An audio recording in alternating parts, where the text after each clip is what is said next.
Podstock.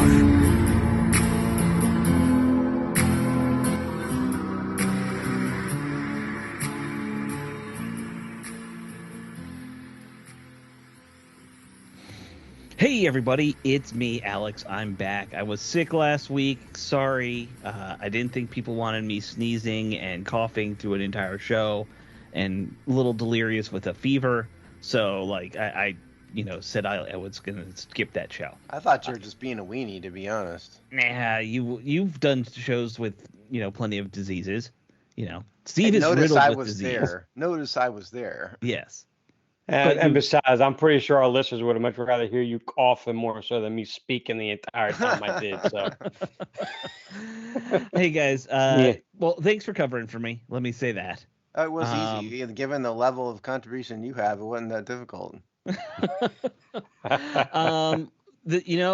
I guess we should also get out of the way. Of course, today is a holiday. It's a big one. It is First Contact Day, of course, is what I'm talking about. Passover is what I thought it was. What's first? It's also Contact Day? Passover, and it's going to be Easter. But First Contact is the important holiday. This is the holiday for Star Trek fans to know this is the anniversary of when we're supposed to make first contact with the Vulcans in like 40 years. So Wait, what? You've never seen that movie? Yes. You've No, never I seen have not. Well, Which one you is know which of Star one? Trek. Yeah. I've seen a bunch of the Star Treks. I don't know the one you're talking about. Okay, it's when the one with Jean-Luc Picard going back in time. Yeah, Patrick Stewart going back Because in of the time. Borg. Because the And Borg overran I them. think I suffered through that movie, and I've instantly put it out of my mind, for self-preservation purposes. It's just a super nerdy thing. Yes, apparently. Yes. But you turned it, and why you turned it off rather quickly, I probably watched it maybe 400 or 500 more times. Oh yeah, me The too. only one that I thought was actually a good Star Trek movie was the one where they went back to San Francisco. The worst one? Yeah. Okay. That was a good one. That was entertaining. That I've seen several times. The rest of them are not good. The older I get, the more that becomes my least favorite of all of them. And yeah, as a nerd, the more I like the original motion picture. I think that's the word. I haven't seen that for a long time since a kid, but I remember being incredibly bored, and I thought that was a terrible movie. It's a thinker. Now let me ask you, Alex. Though, yes, what did you think of the Chris Pine one? Where they had it created that was it the Kelvin timeline, right? Right. They're fun. Don't get me wrong. They're good bubblegum movies, but like, if you're talking about what Star Trek's supposed to be, which is this utopianist view of space exploration, yeah, it's terrible for that. Steve is going to sleep. And so is the audience. I mean, you're talking about the most nerdy thing I've ever heard. You know what? In my life. We said at the very beginning of the show we have very little to talk about, or before we started recording. I didn't mean for you to go down a Star Trek nerd rabbit hole, though. Hey, by the way, and I know neither of you guys are local. So just one more nerd thing: the new Air and Space Museum is opened up in DC. That's cool. I didn't know there was a new Air and Space Well, Museum. they remodeled.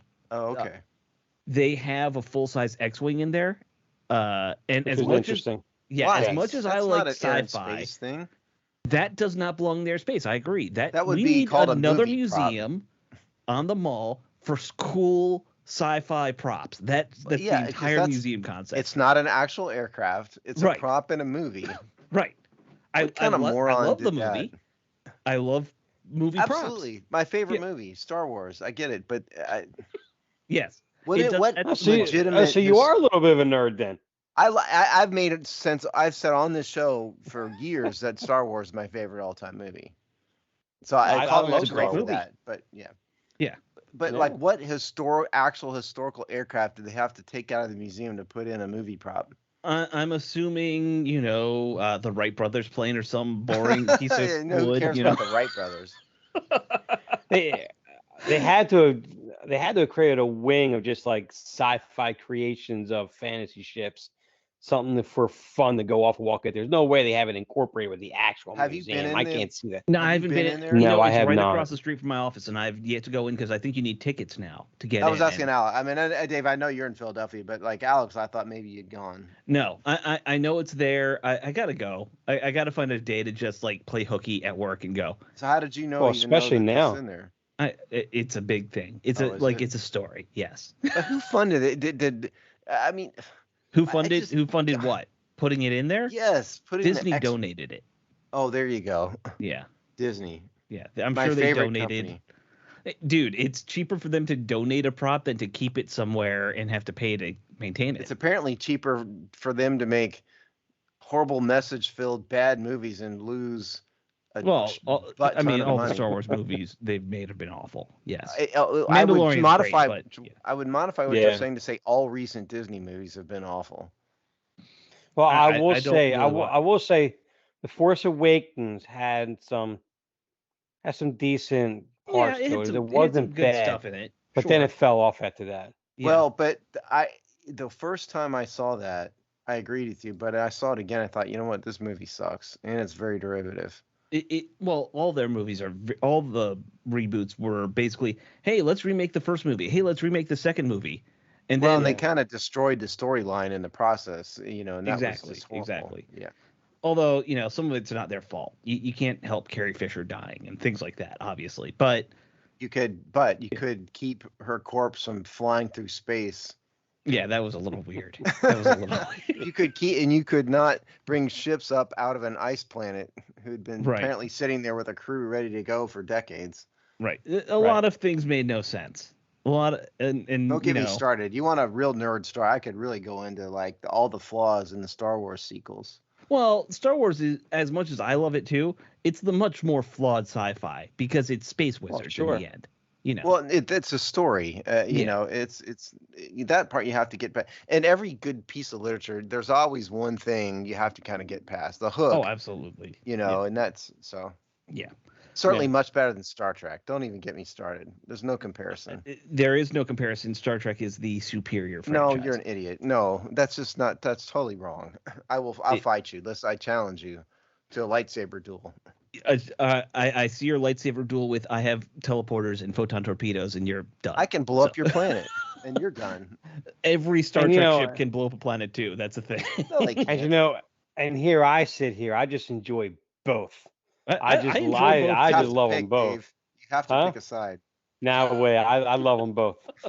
Absolutely love them both. But I will say I will take Captain Kirk and the Enterprise over anybody. Oh, period. Boo. I thought I liked you, and I don't like either one of you. Here I am doing this show for a team I don't like, talking to people I don't like about a movie I don't like. At 9 o'clock. Hey, talking about people you don't like and a team you don't care about. DJ Swearinger back in the Washington D.C. area. He's playing for the XFL team. So, I guess a man's got to make a living, pretend living somehow. The very funny thing is he didn't want to do it, and apparently his son, who I guess is in high school or something like that, talked him into playing again because his son's like, you just loved playing. You don't need the money, obviously. I think they only make like $50K a year. Yeah. So, he doesn't need that. But why not just go play? So DJ Swearinger, it's his own fault he got run out of here. Oh, absolutely. When he did. Yeah, sure. Yeah. He's also the perfect candidate for XFL, though. He's a name. People know him. Washed up. He's not going to be, DJ Swearinger of his prime, but he's a name people will watch. He's going to take one interception for the Washington fan base to be screaming for him to be signed and be our starting safety in week 1. Maybe backup. I don't know if we need a starter right now. How old is he? He's got to be pushing 40 at this point. I think he's only in his early 30s because he got run out pretty quick. And he mouthed off pretty early. Okay, let's see here. Yeah. DJ Swearinger. Bad mouthing your coaches to the media, not a good move. Okay, no, you're right. Actually, he's born in 1991, September 91, so he's only 31 years old. Yeah, there you go. I'll be darned. Yeah. So he's you lost out on 5 or 6 years of a career at least. Probably. Right. Yeah. But you know what? He was a decent safety. Not great, but decent. When he was here. He was aggressive. He brought starting Moxie, though. Yeah, I liked him. Yeah. As a player, I liked him. Absolutely. Sure. In real NFL news, Dave, you brought up a story just before we started. The rumor mill came out and said that the Patriots were shopping Mac Jones around and that they'd actually called Washington to try and trade him to Washington, which that's a surprise a little bit if that's true. And of course, I say no way. Yeah. Ship Mac Jones somewhere else. Well, here's the thing. I thought Mac Jones was better than a lot of other people did in college.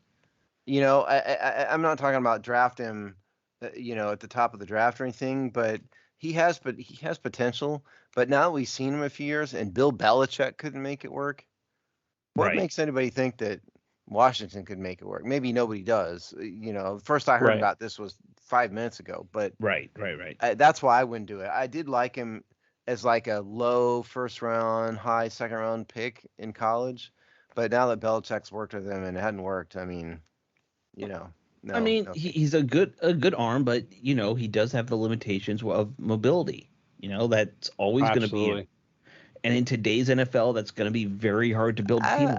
Well, I don't know about that. I mean, if you're an elite pocket passer, like Peyton, a young Peyton Manning would still be Peyton Manning today, and that dude couldn't run at all. That's true. Tom Brady won a Super Bowl 2 years ago. He's like a walking corpse. But you're also talking about guys that are at a level that Mac Jones can't even sniff either. Oh, I get it. I know. But all my point is, it's like an elite pocket passer does not need to be that mobile. Sure.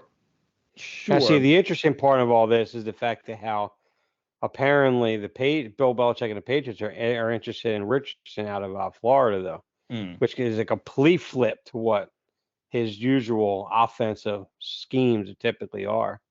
I would like to read some numbers. Sure. Well, while you're pulling up your numbers, let me just say it's not a complete flip because remember he did go after Cam that one year. Yeah. And it didn't work out, but maybe he does have a little bit of a thing for the mobile quarterbacks now because of that. So here's the three. I have 4 numbers to read. Go ahead. 50.0, all right. 59.4, all right. 53.8, and 54.7. Would anybody care to guess what that is? Is completion percentage? Anthony Richards' completion percentages in college. 54.7 being his overall career number, the 50 number being just one of 2 passes as freshman. So his best year, 59.4, came in 2021. Right. All right. It's just the dude, quarterback rating 133.6, and that's a different rating than the NFL, and so it's not what it seems. I don't get it about Anthony Richardson. He strikes me as a type of guy who NFL coaches a lot of times love because he looks like he fell out of the quarterback factory. Like if you know anything about Plato is talking about like the ideal form. Right.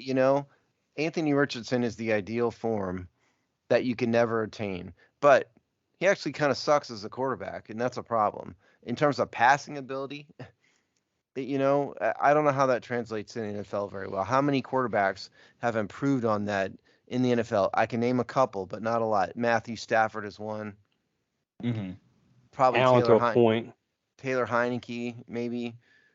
Josh Allen, but beyond that, there's not a lot. Yeah, even Stafford, his numbers weren't that huge, I don't think. No. But point is, he went up a little bit. Josh Allen has gotten better, still not great. Right. But this is the boat Anthony Richardson. Most of the time, it doesn't work. And let's be honest about another thing. Bill Belichick kind of sucks as a drafter. On his own, yes. On his own, he kind of sucks. So I don't know if Bill Belichick should trust Bill Belichick. Bill Belichick ought to fire Bill Belichick and hire a real scouting department. Yeah, when I look at Anthony Richardson, I just see a tight end. I don't see a quarterback there. Like, the freak athleticism, he would be another Logan Thomas type to me. Possibly. Like, I know that people hate hearing that about, especially black quarterbacks who are athletic, but with his accuracy matter about issues, his race. I know, but people sometimes do that, and it's the accuracy. I think we're someone like Richardson because I think the tools are kind of there, but he's the kind of guy that needs this, like a Jordan Love situation, sit behind a guy for like 3 years. He can hone his mechanics and his skill set and everything. I mean, let's be honest. He has a rocket of an arm. I mean, he can throw the ball anywhere on the field. It's just mechanics are just not there. He can throw it anywhere, but he might not hit the spot he was throwing it at. I would like to read one more thing. Yeah, go ahead. This is Lance Zierlein, who I respect as an analyst. He's the primary NFL.com's primary combine analyst. If you go into the combine tracker. Okay. dual threat quarterback with an elite physical profile and a lot of work that needs to be done to reach a potentially high ceiling. Yes. That is Anthony Richardson. What he's saying is he's got a cannon for an arm, the quarterback factory stuff. He's elite, athleticism, but his accuracy on short and simple throws left much to be desired, due in part to shoddy footwork and inconsistent rhythm. That is Anthony Richardson. I'm just not interested in that. Oh, I'm not either. But, there is a question, and, it's a question that I've kind of been wondering. We all hear how when they're, making up their draft boards and stuff, front offices try to just evaluate players, pretty evenly. But obviously there's a bump up for quarterbacks. Like, if you were to say Anthony Richardson, you're not bumping him up because he's a quarterback. What is he, really, a fourth rounder? With the issues he has, he's not a first round talent. He can't be as a quarterback. Not as a quarterback. But he's going to go probably top 10 because he's a quarterback and because the athletic traits will excite somebody enough where they'll make that move. Almost like Trey Lance. Oh, yeah. 2 years ago. Yeah. Well, I think we see this every year almost, other than last season where no quarterbacks went in the first round. Basically, like, it just doesn't, guys get overevaluated way too often, it seems like. Oh, somebody's going to jump on him for sure, I think. But I wouldn't want to be the person that does. Yeah. I just think I just think teams just want to get, they say a flashy player. They have that 5th-year option type of pick on. They can control that quarterback. If he becomes a franchise quarterback, they could build the whole team around him, try to make that run under his rookie deal before they got to pay him the money, and then they start figuring everything else along the way. But the only problem is there are a lot more misses than there are hits. Sure. So one of you two told me right before the show that Washington may be interested in this guy. No, not him. He Hendon Hooker is the guy that I thought Dave it's one of you. I thought said something about Washington, showing like beat writer saying Washington is interested maybe. No, I know I mentioned before, but it wasn't today. It was before that. Anthony Richardson could remind Ron Rivera a lot of Cam Newton. Yeah, and that could be potentially pretty dangerous because then if he makes that big, but then. Like you said before, Steve, I mean, this is Ron's 4th year. He's not going to take a project quarterback. That makes absolutely no sense at all. No. So, yeah. Yeah, but there is some serious talk that Washington might have some interest in Hooker from Tennessee, who is... the quarterback. Yeah. Yes, the quarterback. They're not just interested in any old hooker from Tennessee. They might be, but that's a separate issue. That's a Dan problem. We're not going to get into that. We know Bieniemy was at his private workout, but people read into stuff like that way too much. I'm sure every team had scouts and coaches at that workout. Yeah. So Hendon Hooker. Yeah. 66.9% completion percentage. Right.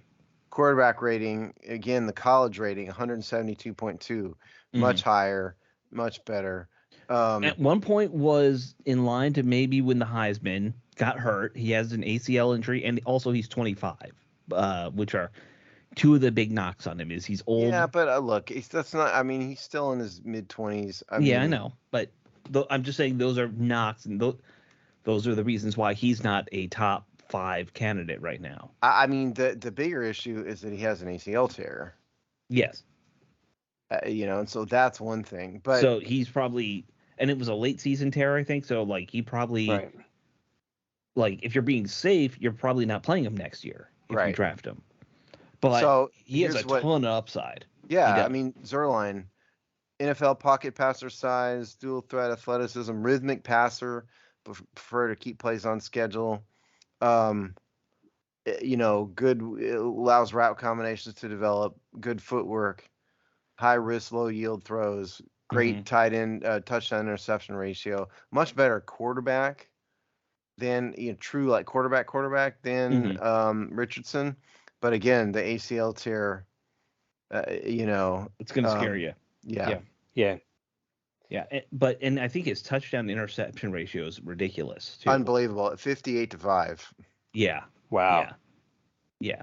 Well, at least he should probably fall in a situation where whoever drafts him will already probably have their quarterback set, so he can sit fully heal, and sit on base, just hold the clipboard this year.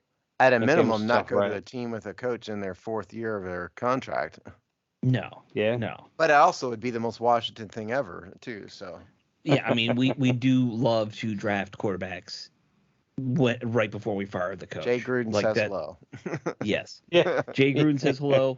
I guess you could even say a little bit with Mike Shanahan saying hello, but yeah, Mike Shanahan, because it was year 3 that they took him, RG3 and Kirk. Yeah, and we subsequently learned that Shanahan didn't even really want him. Yeah. The guy he wanted was actually Russell Wilson. Yeah. Actually, Tannehill in the first round, but then later on he wanted Russell Wilson. Yeah. So. Whoops. Yeah. Right. Yeah. Then you had Jim Zorn had to inherit Jason Campbell, although that was, Jim Zorn's just thanking his lucky stars that Jim Zorn had a job. Right. Yeah. Right. Yeah. I don't know where he is. I know he was in the XFL before the pandemic, but I don't know where he was coaching some like off-brand Alex's team, He was coaching Seattle in the XFL in 2019, but I don't know where he's. You got to make me Wikipedia him too. No, don't even bother. It's fine. I have to. Steve's going to anyway. Of course I am. But here's my thing. I do think Hooker's got a lot of upside, and he can be a potential quarterback. I don't think they should do it in the first round, but if he's there in the second round, he's not a first rounder. No, I don't think he's a first rounder. It's the overvaluing of quarterbacks. Everyone's suddenly saying, well, what if he's there in the first round? I would say he's a second rounder, and if they were to make that move, I don't think I'd be that upset. I'd be okay with it. They had done a number where they moved back in the first and acquired extra early, like day 2 picks. Okay, make that second round selection because at least you'll have maybe an extra second or an extra third. Sure. So you have something to play with there. I'd be fine with that. But if they stayed where they were at, that second round pick has to go somewhere. I now know what Jim Zorn is currently doing. All right. What dinner theater is he working at? He's active. He put a bid in for the Commanders. He's active in his local community, attends the Evergreen Covenant Church, and has an interest in mountain biking. Well, we knew that already. He used to mountain bike with President Bush, right? All the time? Yeah. That was his thing? My point is, that is what Jim Zorn is currently doing, living on Mercer Island. Oh, he exiled himself to an island. That's not great. Hey, I don't blame him. The way this if you're going to live in Seattle, it would be best to live on an island, wouldn't it? Yeah. Yeah. Stay out of Seattle itself. So especially away from God. Well, no, I was just gonna say I was gonna start going through the other the guys who Washington's brought in for interviews so far. Let's do. Okay. So I ranked them by where these guys are roughly projected to be in terms of first round, second round, day 3, that kind of thing. So this is not you're allowed to have 30 visits. I believe is the limit now. So this is not everybody. These are just names that have been announced. Joey Porter Jr. out of Penn State, first round pick, probably will already even be gone before Washington picks, right? Not if Dave Earl has. Actually, no. You don't think so? No, I'd a lot of mocks, a lot of experts have him right around anywhere from 14 to 18. So that's why he could be there. Yeah, he could definitely be there.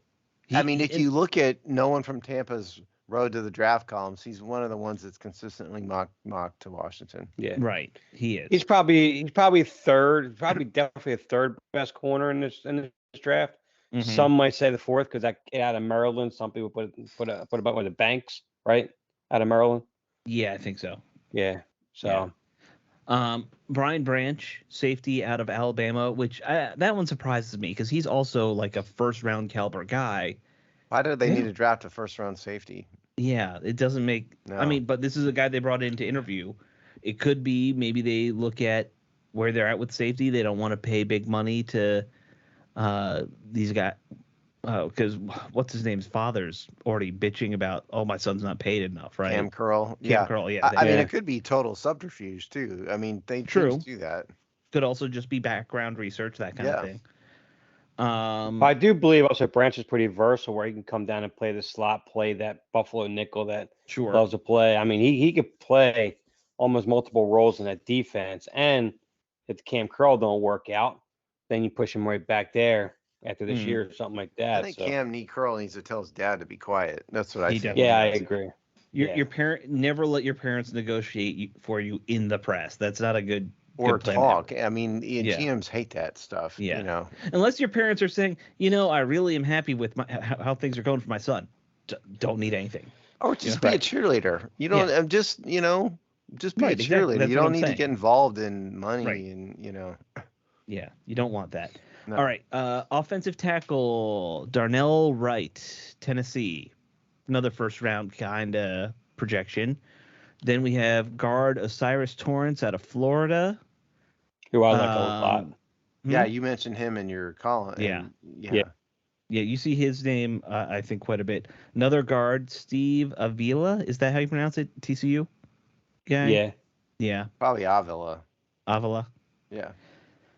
Emmanuel Forbes, another corner out of Mississippi State. So that's kind of all the guys who are projected roughly to be first rounders. But then you have Hooker, who's probably a second rounder. DeJuan Jones, offensive tackle. Antonio Mafi, guard. These are like day 2, day 3 guys now. Alex Forsyth, center. Ricky Stromberg, another center. A linebacker, Overshown, from Texas. He's a guy I was actually watching some video of him today. It's not a good year for linebackers. That's actually what they probably need to do, but it's not. But this guy's like a day 3 pick. Yeah, and like I actually really like the tape of this guy. He one of the things I saw is he's called like the Texas Missile or something like that. He kind of is that. He really does a great job blitzing quarterbacks from the middle linebacker spot. But not a first rounder or second rounder, probably like a 4th round caliber guy that you could get. Last name on the list was Terrell Smith out of Minnesota. I don't even know who that is. I don't either. So So the big name obviously is Hooker on there. Because of the quarterback situation, and it really begs the question whether Dan Snyder would even be willing to bring in a day 2 hooker. Yeah, I don't think he's a day 2 hooker guy. Yeah, no, he's kind of like a day 1, round 1 hooker, not a round 2 hooker. Well, and here's the thing, Steve. If you know your history, hookers being given command in DC have not worked out well in the past. No. You guys are both military guys. You know the reference. If you're a history buff or a military buff, you should get that joke. Anyone else, I'm sorry. Well, like Ted Kennedy, and if you want an interesting story about this sort of subject, look up Ted Kennedy and Sandwich. Yeah, that's a different story altogether too. Yeah. But I think the interesting thing to me when you look at this, and we want to kind of talk about what should this team be prioritizing. Obviously, there's a lot of O-line in this so far. I think I counted 8 offensive linemen in this group of that we know they're bringing in. If you only get 30 picks and you're already bringing in 8 for those interviews, or 30 interviews and you're bringing those, got 8 of them are linemen. Well, here's the thing. I mean, they've clearly made an effort in free agency to avoid having to draft linemen high. Sure. I think they still should. Don't get me wrong, because I don't think they brought in like the next Joe Jacoby or whatever. But no. But they kind of put a Band-Aid on things. So I do think they should still draft. But they're putting themselves in a position where if they like someone else at another position of need, they're probably going to go for it. That's what the reading I took out of what Washington did in free agency. Yeah. I mean, I think that they've been very open about that too. Rivera said they wanted to make sure they filled all their big needs, at least with somebody, so that they could be free to draft whoever they want in the draft. Ron Rivera is weirdly unconcerned about offensive line and linebacker, which I've yet to understand. Sure. I think none of us understand, especially the linebacker part. Well, yeah. But at least with offensive line, they brought in a couple guys. I know they brought in one linebacker. It wasn't enough. Cody Barton is not, it's a Band-Aid of Band-Aids. Barely. It's like a torn up Band-Aid that you dug out of the trash. Right, exactly. A used Band-Aid. A used Band-Aid. Yes. You never want that. Never want that. And with this, and with this offensive tackle class not being so deep, if they don't get one of those top 3 guys are not available, right? I think they probably sit there and they probably take and some don't really agree with it, but I kind of feel that it's not a bad option to go with a corner at 16 or trade back. They get themselves in a position where they could take one of the top guards, or maybe even like Washington or Kincaid, one of them tight ends right there or something. Right. Yeah. See, right there in the back end at first. I get it that there's a lot of first round corners, and that's why this has kind of come up. Right. But I don't think that there's the bigger needs on the team. You know, I mean, granted, if there's a corner, it's like the only realistic prospect, fine. But I'd much rather find a guard. If I were them, there's not really a linebacker prospect. There's a ton of tight ends. Could find a great tight end. I think that'd be more useful to the team. I think there's really that's why I actually think that their first move is going to trade back. They're going to push hard to trade back because I think they probably agree with what you said right there. But at that spot at 16, really the best player available. I mean, I know you got to go with need, but you take one of them tight ends. The tight ends might, because Meyer will probably be off the board maybe by then. But even for what he is as a tight end, isn't exactly what the enemy is probably going to look for. He's probably looking more like for like was it Darnell Washington right out of Georgia, or a Kincaid, and you get them in the back end of the first round. That's 16's too early for them right there. You look at them guards. I mean, unless it's Osiris, right? Yeah. Unless it's him right there. Unless it's him at 16, which I would jump all over on, which I think he winds up going in the top 10, maybe right around 12 anyways. Unless it's something like that, I just see them moving back or take a corner. Or just because of value. I think that the team would be wise to look at running back too. There's been a lot of fan talk about Robinson. Yeah, I don't think that.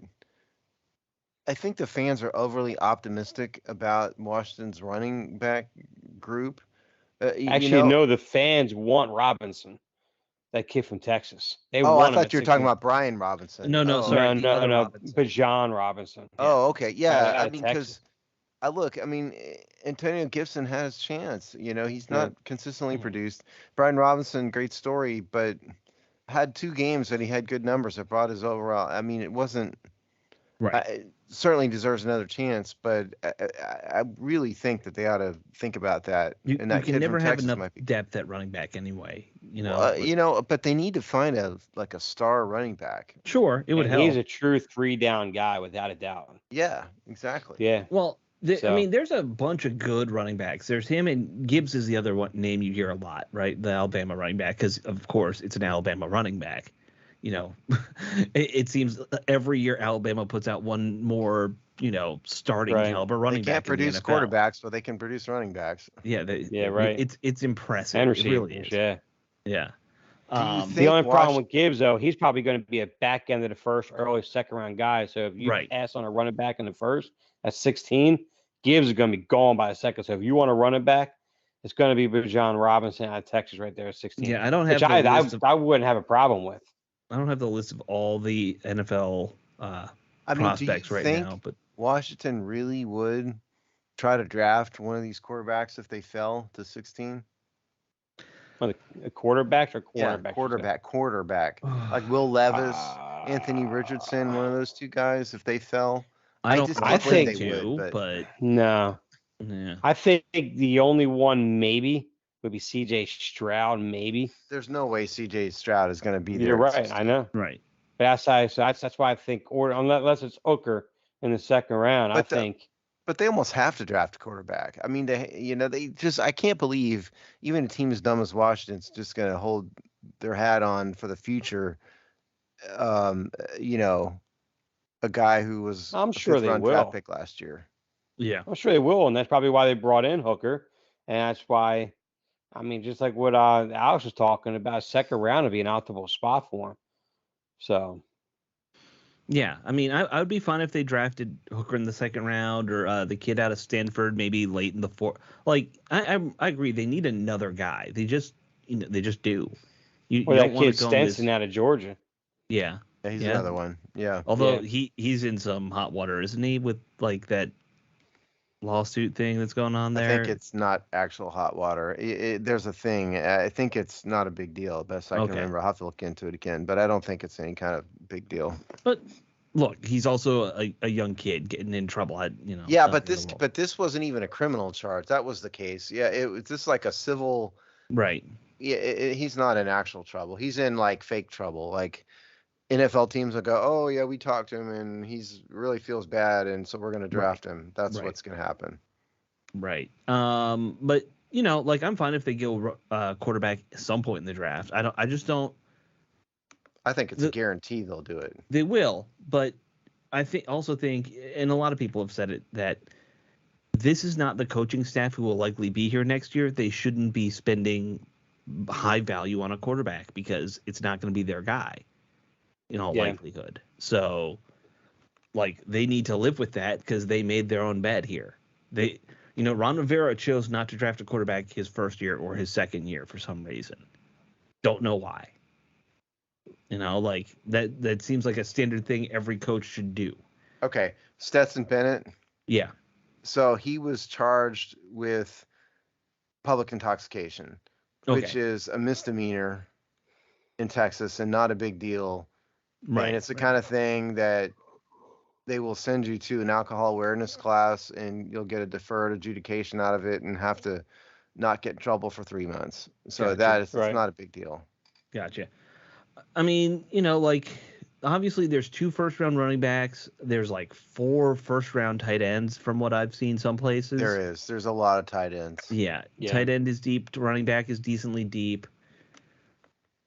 Is it a good wide receiver class? I assume we're not even going to be interested in a wide receiver. I don't know how Washington can possibly be interested in a wide receiver high in the draft. Right. No, it's not real super deep in this draft. Yeah, that kid out of Ohio State. I can't really say his name. There's always a good Ohio State receiver somewhere. Yeah, true.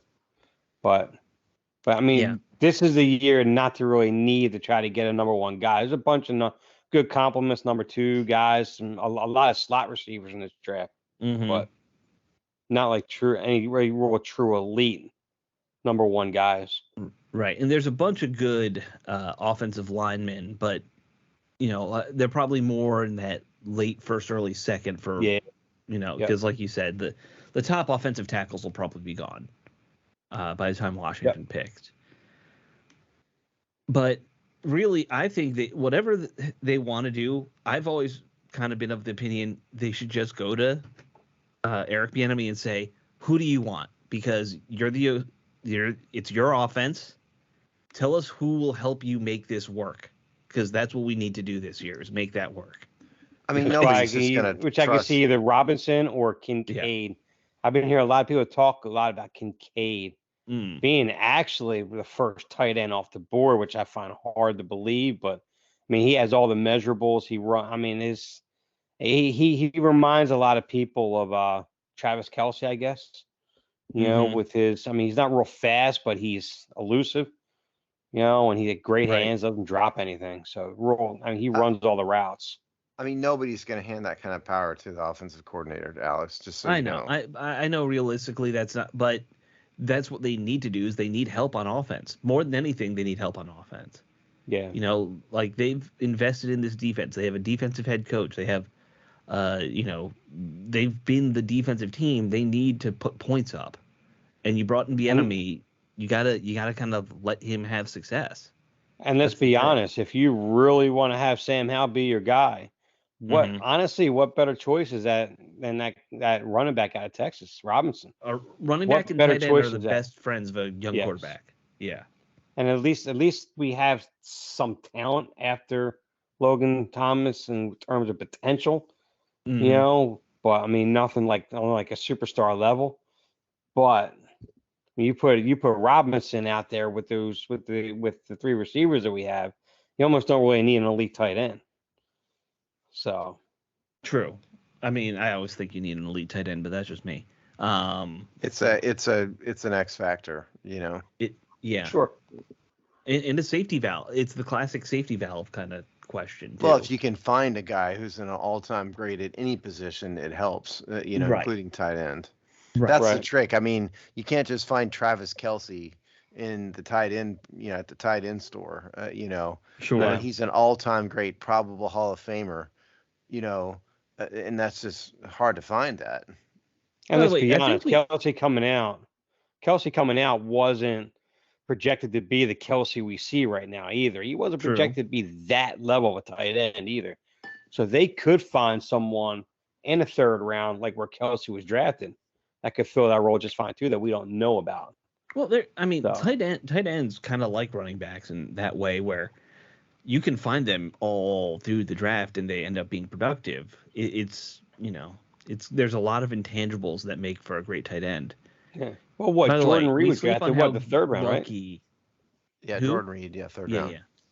We sleep on how lucky the Kansas City Chiefs are that they went from basically Tony Gonzalez right to Travis Kelce. Yeah, no kidding. I mean, some teams do that. Look at the Packers. Yeah. Aaron Rodgers, or Brett Favre to Aaron Rodgers. The Colts. They had Peyton Manning went right to Andrew Luck. Mm-hmm. And Andrew Luck fell apart with injuries and everything, but I bet especially the Packers have had literally more than 30 years of Hall of Fame quarterbacking almost exclusively. Sure. How many quarterbacks has Washington been through in that time? About 40, 50? Yeah, exactly. I mean, a ton. And that's just, it happens. Sometimes you get lucky. Well, in the immortal words of Tom Petty, rest in peace, even the losers get lucky sometimes. Yeah. I mean, it's just funny to me, we've talked about it too with Washington, how we're always lucky when it comes to tackles. It seems like for 30 years we had elite left tackles with a few gaps. We're in a gap period right now. We're definitely in a gap right now. We went from Williams to Leno. We just yeah, there you go. Yeah. It's a step down. It's not we didn't fall off a cliff, but it's a step down. No, you're right. I mean, Leno's a good player. He's not. It's kind of like going from not what we're used to. Yeah, right. Tom Brady dating a supermodel, married to a supermodel, to like dating the gal that works at the bookstore. Still attractive, but yes, possibly, but like not like But she wears glasses, so everyone thinks she's unattractive. Yes, that's Trent Williams to Charles Leno. That's what it is. Charles Leno is the chick from the library. Yeah. To be sexist, sorry for those of you who are listening, but I'm in a mood today. But yeah, like Washington has that luck. Apparently, Kansas City has got tight end luck. They just seem to find Hall of Fame tight ends everywhere. Which good for them. Yeah, they found two. I mean, two in a row is pretty impressive. Yeah. That's like going from Giselle to Giselle. Yeah, exactly. Finding Giselle's sister. Right. Clone. You literally just cloned your. I don't think he'd want to clone, man. He's already done that once. I think the sister would be even worse. Probably. Yeah. The lesser pissed off. Sure. So what do you guys see as other needs, realistic needs? Well, linebacker, but it's not a great linebacker. There's not a linebacker that kind of fits with Washington in the middle of the first round. No. They really need a middle linebacker. That they need more than anything. They need a middle linebacker. There's maybe only one or two linebackers that even are projected to be first round guys. Yeah. I've been starting to look at a lot of the middle linebackers. I really do like the guy they brought in, DeMarvin Overshow. I like the guy from Iowa, Jack Campbell, who's just a giant. But the weird thing about him is he's great in coverage. Is he even bigger than me? He's 6'5", 249. Oh, barely. Yeah. He's only got an inch on you, Steve. Maybe. An inch or 2 inches and 20 pounds. Yeah. Right. But he is great in coverage for being that big of a guy. That's why I think he might be an interesting one to keep an eye on. It's interesting because like huge linebackers usually don't work out in the NFL. True. Right. True. And he's not like elite speed. He's got like 4.69 speed or something. It's faster than you might think for a dude who's 6'5", 200. Yeah. That's what I mean. Yeah. But what's he's his just football a giant. speed? Yeah. Well, there's a difference. Speed. Like Sure. Montez Sweat burned up the track, but he's he's not quite that fast on the field. Right. But like I was saying earlier with the kid from Texas, he's like his highlights are all the kid from Texas. All his highlights are him sacking quarterbacks. It seems like just blitzing up the middle and hitting somebody. The Jack Campbell from Iowa, all his highlights are coverage, which is interesting. They're very different linebackers there. I don't think that's realistic in round one. So to me, no, he's a round 2, round 3 to guy. me, like round 1, Washington probably ought to take the best available between corner, tight end, offensive line, and running back. Yeah. Whoever they have rated the highest out of that group is what they ought to do in round 1. But I do like Dave's. I'm not normally an advocate of trading down in round 1 because if you go too far, you really kind of lose out on some talent. But in this case, when Washington has so many needs, like they always do, and it's not not burning for one person, it might be a smart idea. Well, like last year, they traded back 5 spots, still got Jahan Dotson. They picked up what was it, a couple 4th rounders or something like that. It wasn't much, but like even that can be worth it because it's just another shot at another guy. They also have to get a pick back too, Right. So right. Yeah. So, like I'm okay if they trade down a little bit. If they could get us an extra 3rd, like you were saying, Dave, I think that's worthwhile. I mean, don't worry, Martin Mayhew's in charge, so it'll all be okay. Well, he does unlike Bruce Allen, people actually like talking to him, so that helps. That's true. I wonder what Bruce Allen's doing now. I haven't seen a word of him in the press other than he got deposed by Congress. But do you remember before that? And so it's going back a ways. His daughter started posting like videos of him, on social media. I have not seen that. Okay, yeah, it was a bit ago. Yeah. Yeah. I do social media, he's clearly retired now. And his daughter's like 20. So what were the videos of? Just him just sitting in his underwear in front of the couch? Very boring, rich suburban dad. So boring. So clearly, in my opinion, driving. But so clearly drunk driving? Let's hope not. In my opinion. Just I don't have proof. But I think it's also just how he talks. He always sounds drunk. He's got that. He probably always was drunk. Well, maybe. This is the guy who's also just got that good old boy accent. You work with Dan Snyder for 10 years. Shucks. What do you think? That's what I'm saying. I mean, he's known for playing golf in the hallway with a bunch of Crown Royal or Budweiser or whatever he was drinking. I thought it was always Coors. Was his I don't know my alcohol at all. Yeah. You know this. Yeah, I think it was Coors. Yeah. Coors was the story, Steve. The silver I did bullet. notice that Bud Light hired a fake woman to be their spokesman. I didn't even see that. Yeah, and wearing Nike gear. Yeah, and wearing a Nike sports bra. Oh, okay. Just don't get me started. I'm deviating from sports. I didn't mean to. That's fine. We already did that at the very beginning. We did. All right. So some other things, and I mean, so linebacker. Definitely a need, and they'll probably have to look in like the third. It's like round. A day 2, day 3 thing. Yeah. I mean, you're looking at realistically a couple of these guys who they're going to be depth for this year. They can be that 3rd guy to come in when they're out of the nickel package, but that's about it. That's your best case scenario. There's some good guys with like 1 or 2 skills. You could take one of those 2 guys I mentioned and say, all right, we're going to use you situationally. That's about it this year, and then develop as you go along.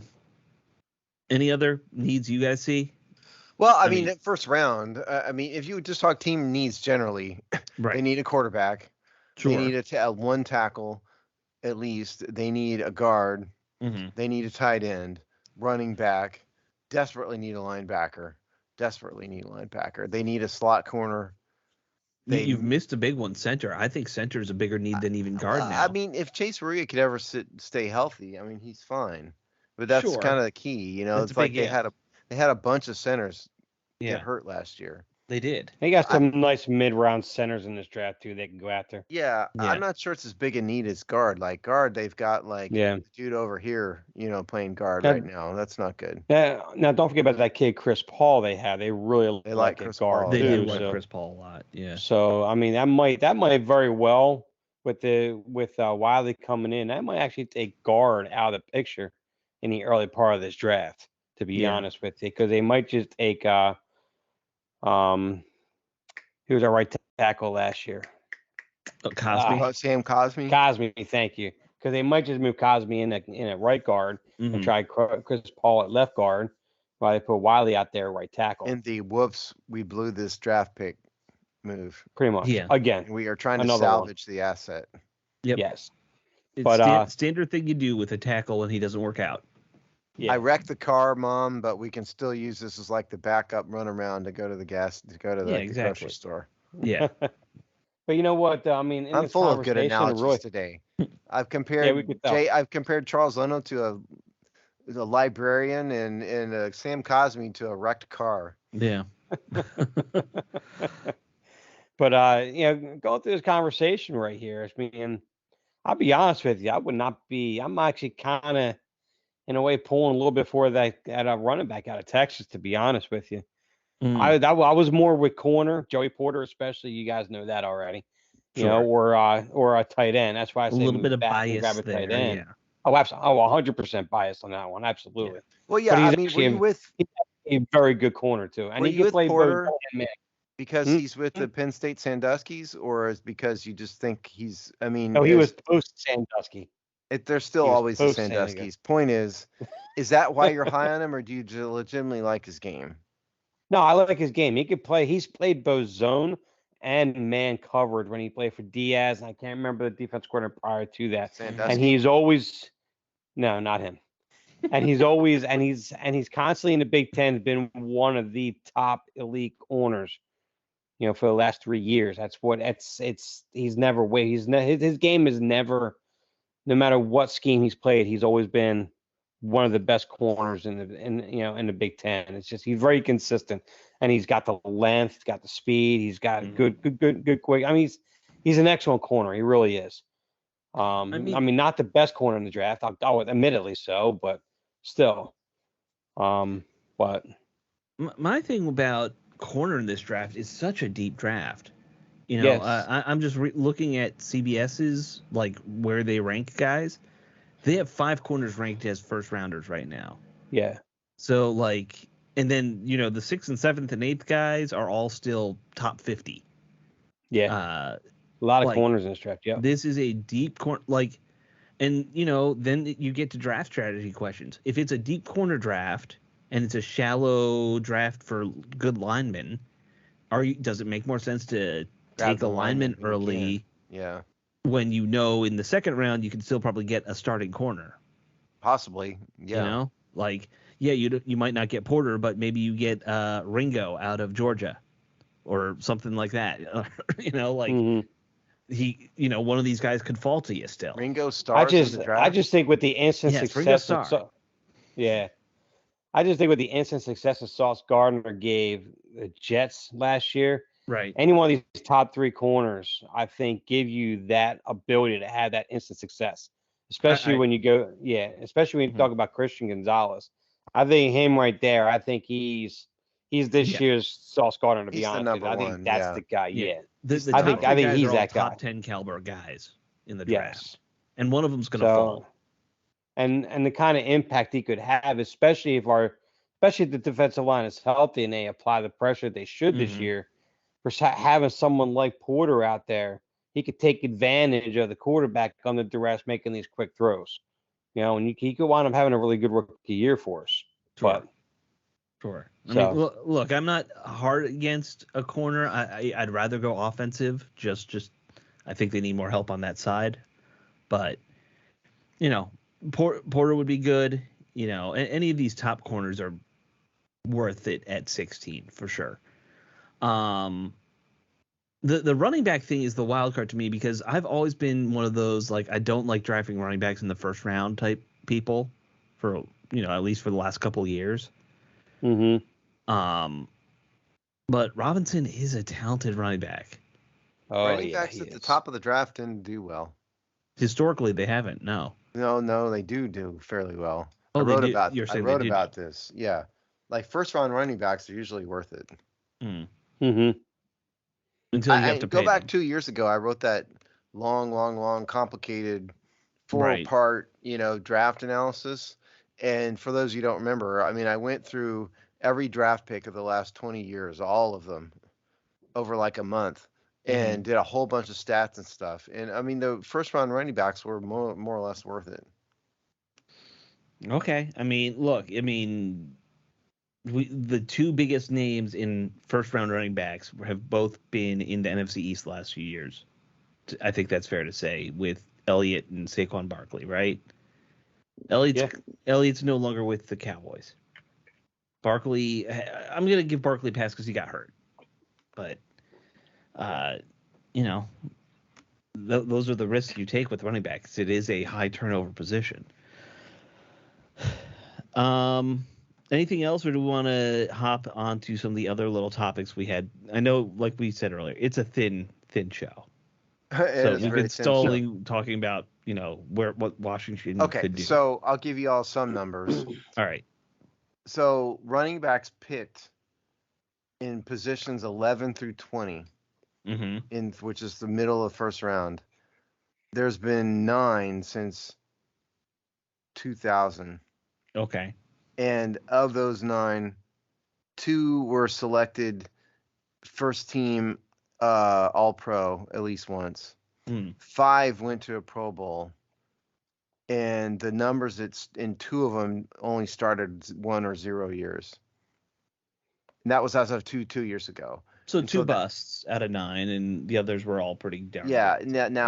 Now DBs were by far the most highly. There were 38 DBs. I didn't in this study. I did not break out safeties and corners because it was too hard to break out. So I just did DBs. Right.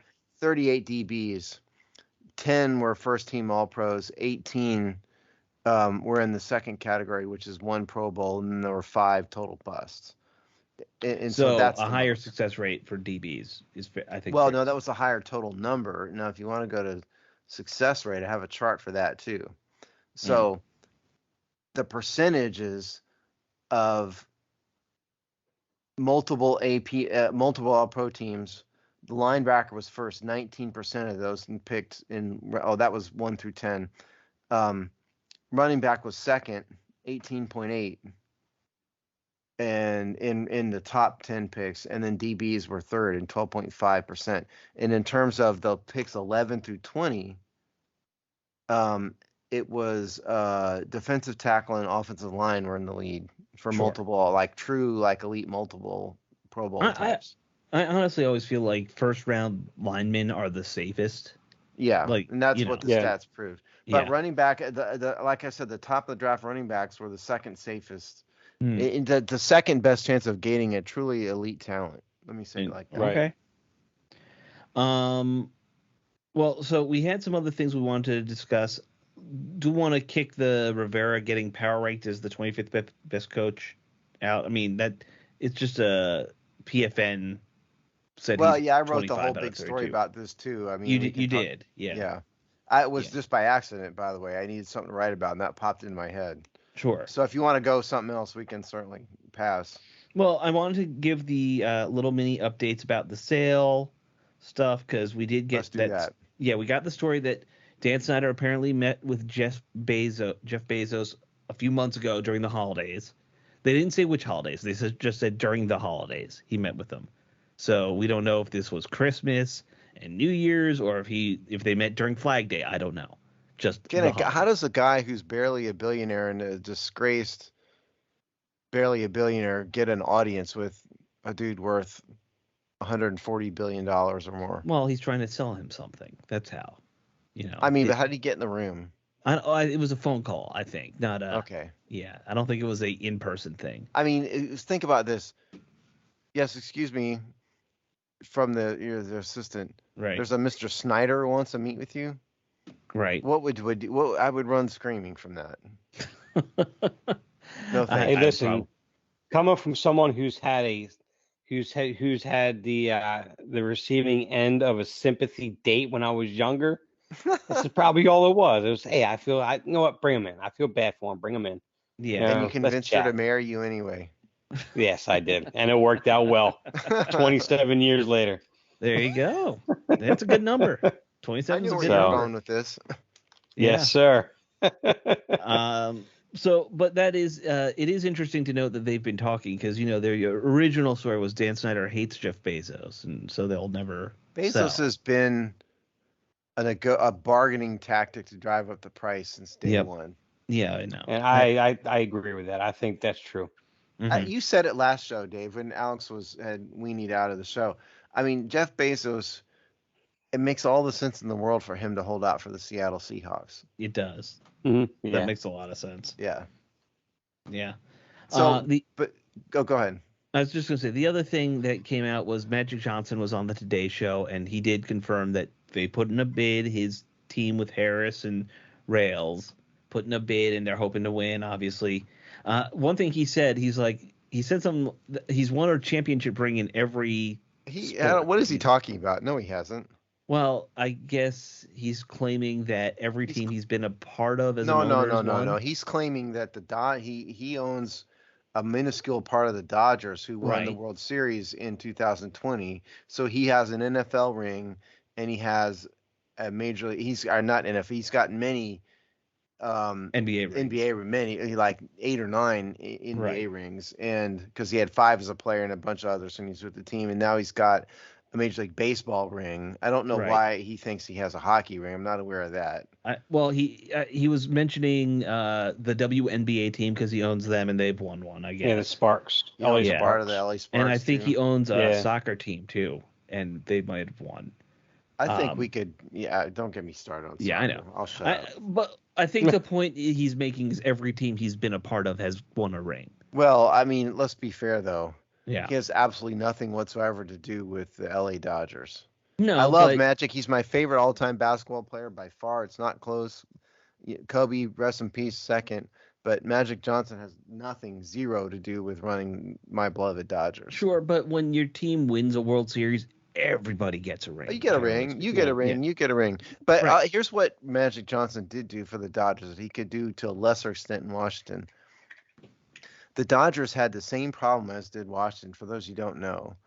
Frank McCourt was the guy who owned the Dodgers before the current owner, Stan Kasten. Frank McCourt was a train wreck. I mean, like Dan Snyder level train. He didn't get in trouble with a bunch of hookers. Right. But he did all kinds of other things, put the team into bankruptcy, was hiring Russian shamans, couldn't even make staff payroll, had to borrow money from these private equity guys. Or private financing guys, rather. Just a total mess. And Magic's role, because he paid $50 million for a $2 billion asset. So, I mean, that's less than 1%, okay? Or less than 10%. That's like 2.5%. He was the public face, and he's got a ton of charisma. Sure. And in LA, he's a hero. So he got out there, we're going to fix the Dodgers. And, he would smile, and everybody felt better about it. He could do the same thing to a lesser extent in Washington. Dan Snyder's gone. We're going to get it done, and just kind of be the face. That's what I would expect from him. He's not a hero in DC like he's in LA, but he's still got the charisma that he has. Yeah, I mean, I think there's no illusions about like the way he would be treated in DC is not the same as in LA. Not that he'd be treated poorly, just different. No, he's not the same. He's not what he is. Yeah. Right.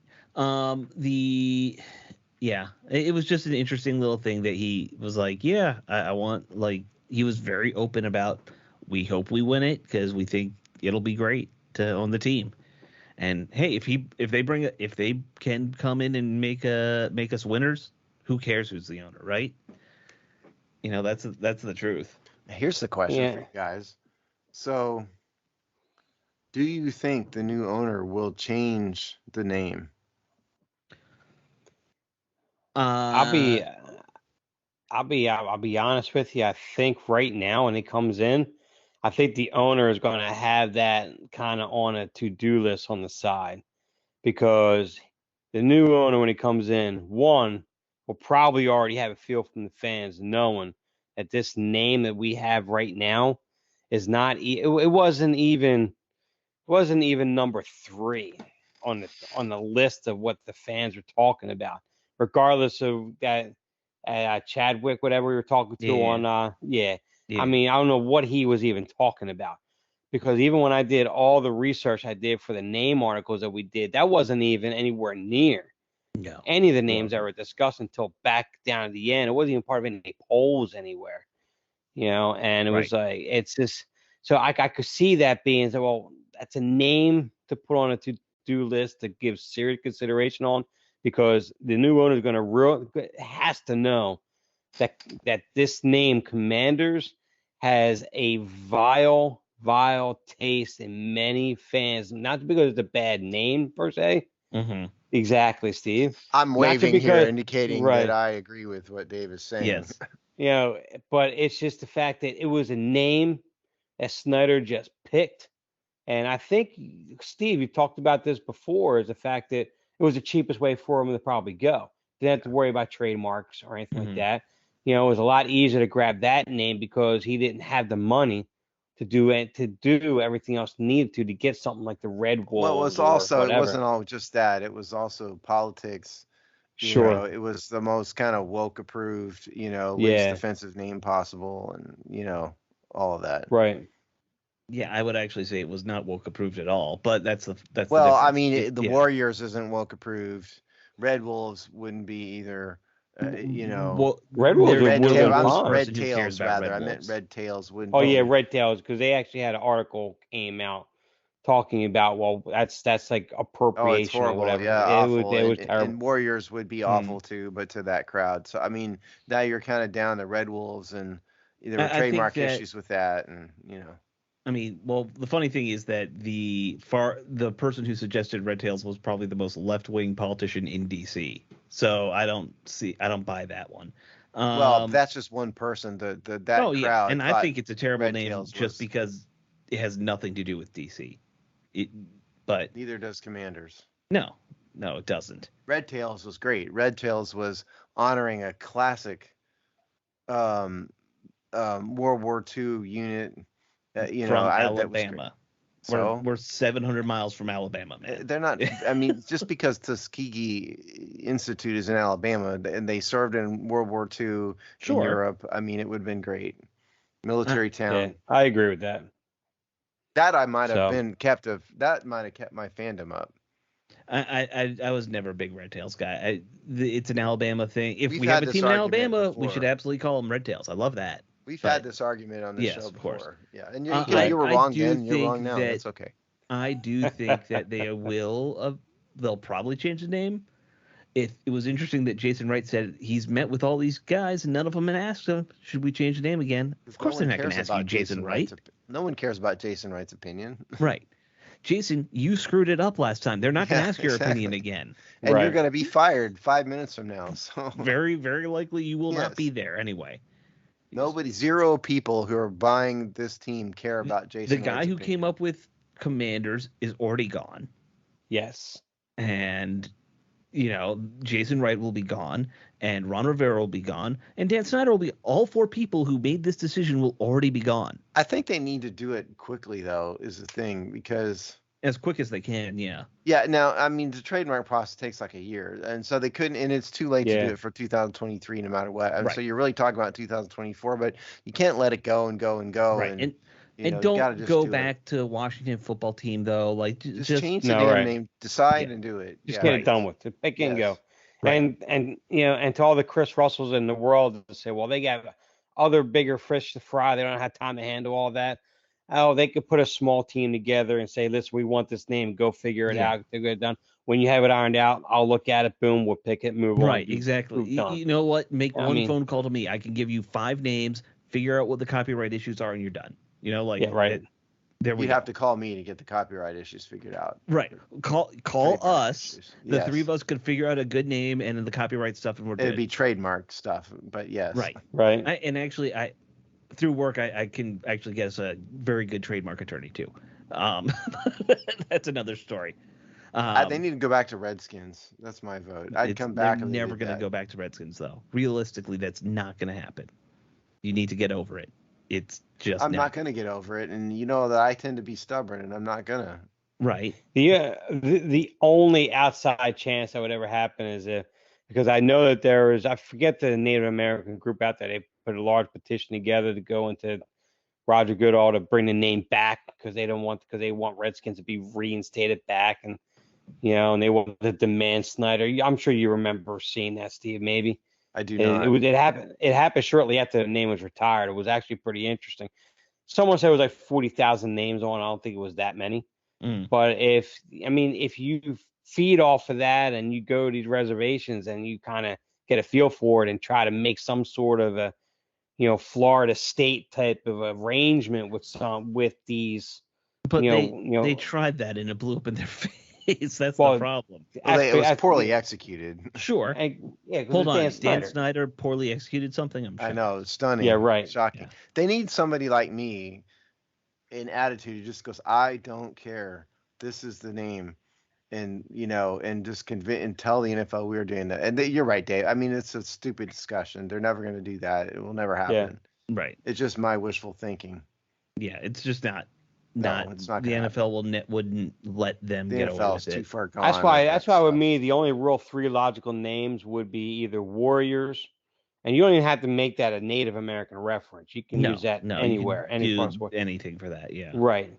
Wolves, not Red Wolves. Just take your Wolves, or Hogs or Red Hogs. I actually like Red Hogs if you do Hogs. Yeah. At least that ties.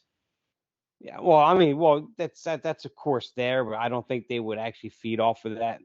To be honest with you, they might, but I just don't see that as a one that they would actually even consider.